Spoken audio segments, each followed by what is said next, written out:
In today's video, I'm going to teach you how to edit a vendor in QuickBooks Online.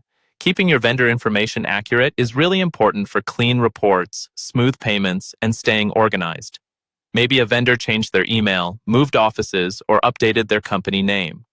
Whatever the reason, QuickBooks makes it pretty simple to update their details, and I'll walk you through that process step by step. First, start by signing in to your QuickBooks Online account and heading to the main dashboard. On the left-hand side of the screen, you'll see a vertical menu. From that left-hand menu, click on Expenses. This is where QuickBooks keeps everything related to money going out of your business, including bills, purchases, and your list of vendors.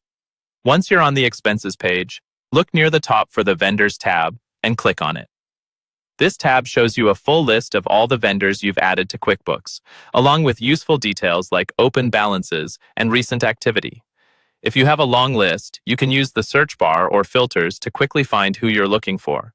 Next, find the specific vendor you want to edit and click directly on their name. When you click the name, QuickBooks opens that vendor's profile page.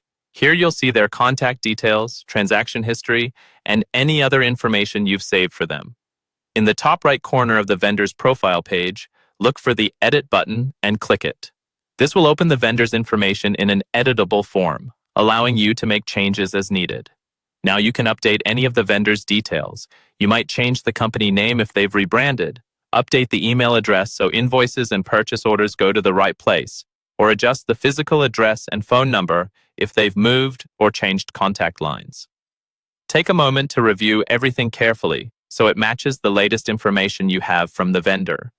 Accurate details here can help prevent bounced emails, misdirected payments, and confusion later on.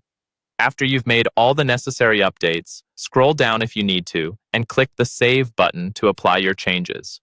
QuickBooks will store the new information, and from this point on, any new transactions with that vendor will use the updated details. That's all there is to it. You've successfully edited a vendor in QuickBooks Online.